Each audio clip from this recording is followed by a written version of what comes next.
Olá pessoal, tudo bem? Meu nome é Lucas Gaudioli, sou médico veterinário formado pela Universidade Federal do Paraná e hoje eu vim aqui para conversar um pouquinho sobre o tema traumas não acidentais.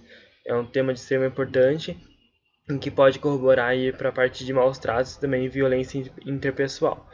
Para começar, eu gostaria de definir maus tratos e traumas não acidentais. Então, maus tratos dos animais, eles remetem, né, ao comportamento socialmente inaceitável que intencionalmente causa dor física desnecessária, sofrimento ou angústia, podendo até mesmo ocasionar a morte do animal. E são caracterizados em 4 formas: em abuso físico, abuso sexual, negligência e abuso emocional. Atualmente, o Conselho Federal de Medicina Veterinária, em outubro de 2018, ele definiu maus tratos, né? Isso foi um grande avanço. Ele definiu como qualquer ato, direto ou indireto, comissivo ou omissivo, que intencionalmente ou por negligência, imperícia ou imprudência provoque dor ou sofrimento desnecessário aos animais, né?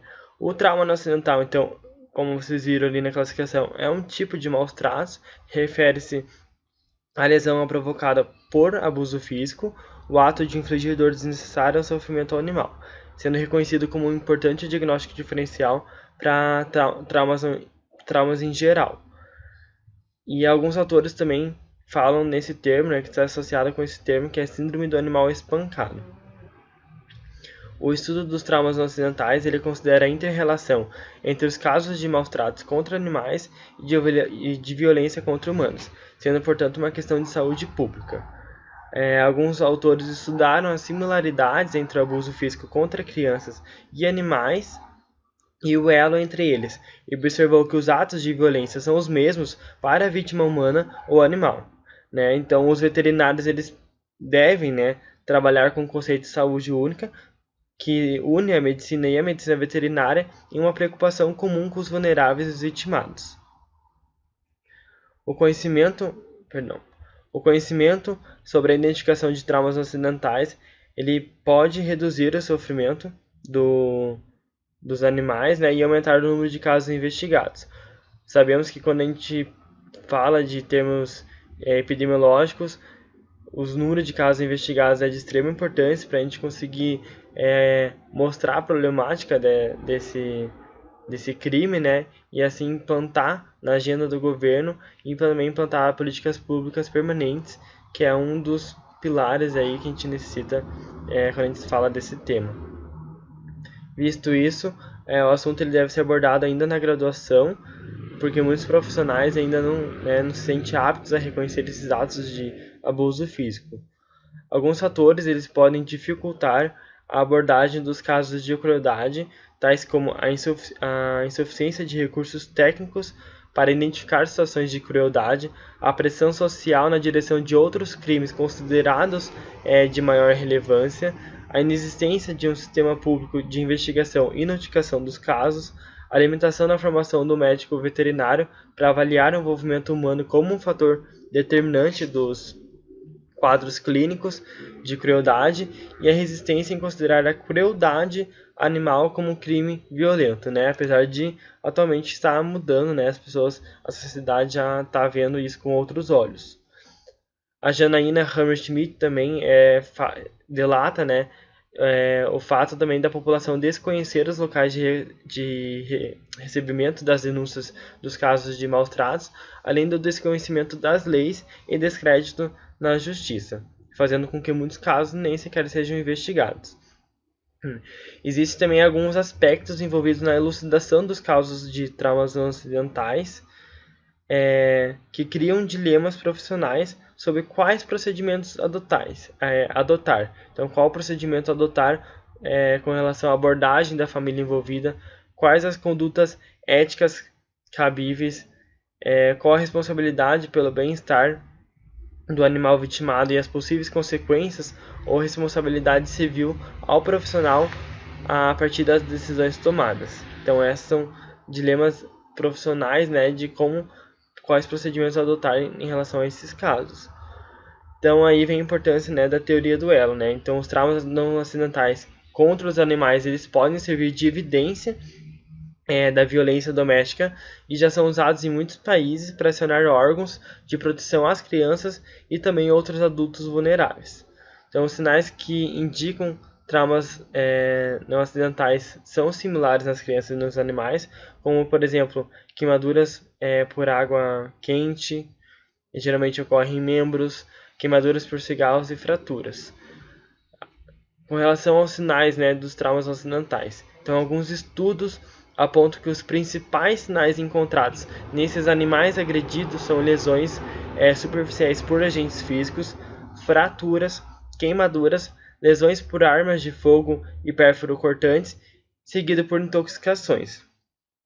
Com relação às fraturas, elas ocorrem geralmente em membros torácicos, membros pélvicos e região axial, Então, esses lugares são mais prevalentes em fraturas por traumas acidentais e também fraturas ocorrem mais em traumas não acidentais do que traumas acidentais. E os fatores que levam à suspeita de fraturas por um trauma não acidental são presença de múltiplas fraturas, fraturas em mais de uma região do corpo, fraturas transversas, fraturas em avançada cicatrização ou com formação de calo de osso e fraturas múltiplas em diferentes estágios de cicatrização. A prevalência relativamente alta de fraturas em casos de traumas não acidentais e o fato de apresentarem características discretas que podem ser facilmente analisadas fazem delas boas ferramentas de diagnóstico, Em relação a outros sinais, então, geralmente as injúrias no trauma não acidental elas são repetidas e as histórias contadas pelos responsáveis pelas crianças traumatizadas quanto pelos tutores de animais também apresentam o mesmo padrão. São histórias inconsistentes e discrepantes.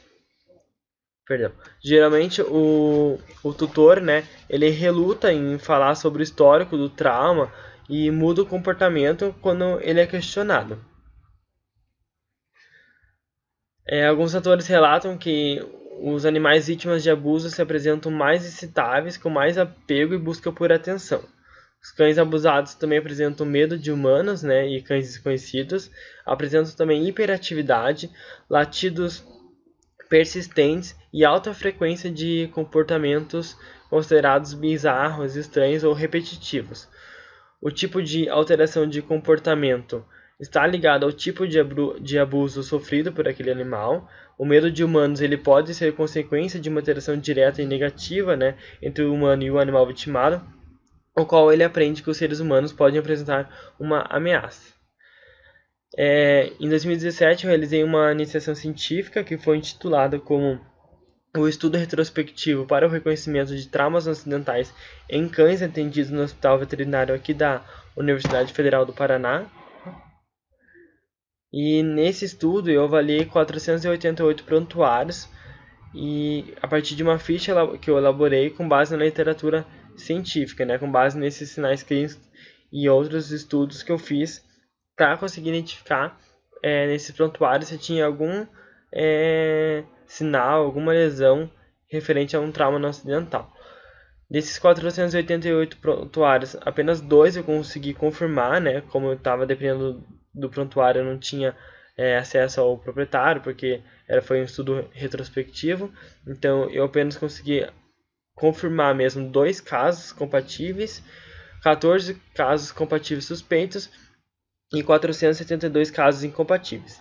Os casos compatíveis confirmados, então, quando tinha uma concordância entre o histórico clínico, a anamnese e as lesões encontradas, e os suspeitos é quando tinha alguma suspeita daquelas lesões que eu citei anteriormente durante a apresentação e quando a história do proprietário era inconsistente, Com relação então aos resultados, os resultados então com relação à idade, revelaram que os animais entre a faixa de 3 a 8 anos de idade apresentaram maior incidência de casos de maus tratos. Na literatura, geralmente encontramos que cães com menos de 2 anos de idade,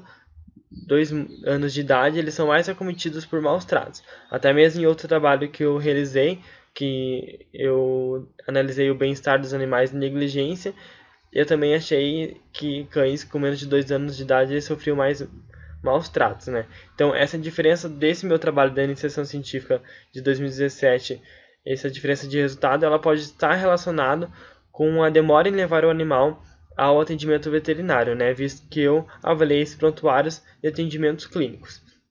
E também alguns autores falam que um importante indicador é a evidência de injúrias anteriores. Os cães eles podem ser abusados em várias vezes em diferentes ocasiões, havendo às vezes a demora por procura por tratamento. O gênero do cão mostrou que os cães machos são mais acometidos por maus tratos. Também foi encontrado isso na literatura, e isso pode ser possível pelo fato dos proprietários potencialmente violentos preferirem possuir cães machos, né? Ou ainda que cães machos sejam mais difíceis de controlar, ou que sejam mais agressivos que as fêmeas, podendo desencadear a violência do seu proprietário. Os animais... Perdão, tinha voltado aqui. Mas com relação à raça, né? Os animais sem raça definida, eles apresentaram maior prevalência do que os cães com raça definida, né? Isso também foi encontrado na literatura. Alguns autores, né, atribuem esse aumento de cães sem raça definida serem cometidos mais por maus tratos por eles cães geralmente estarem associados com proprietários de baixa renda socioeconômica. E também sabe-se que em maus tratos em crianças é mais comum ter maus tratos nessa categoria social. Tem bastantes estudos que estão tentando identificar os fatores determinantes de maus tratos, e um deles é com relação à característica socioeconômica, e está vendo realmente que cães que estão em famílias com vulnerabilidade, com uma financeiramente mais baixa, eles são mais acometidos com maus tratos. Com relação às características das lesões, né, dos casos confirmados, eu encontrei um trauma mecânico contundente e outro trauma mecânico pérfuro contundente. Já com relação aos cães suspeitos, eu observei 5 animais que sofreram traumas mecânicos contundentes. 3 foram abuso físico por envenenamento, 3 foram traumas mecânicos pérfuro contundentes, um trauma mecânico contundente com fratura óssea, outro com fratura craniana e outro com ruptura visceral. Então, para concluir, né, o estudo desse tema é extremamente importante para identificar e categorizar maus tratos, né, auxiliando os profissionais que possuem uma interferência direta em detectar essas crueldades contra os animais e relacioná-los à violência humana, né? Então, esses animais eles estão servindo de seres sentinelas para violência interpessoal. Então, é um tema que está ganhando força nos estudos científicos. Estamos mudando e melhorando a legislação para detectar esses casos e melhorar o bem-estar animal. Bom, gostaria de agradecer, né? Caso vocês tenham alguma dúvida com relação a maus tratos em geral, ou algum tema em específico, e até artigos para poderem estudar, podem mandar e-mail para mim, que eu tenho bastante coisas relacionadas a esse tema.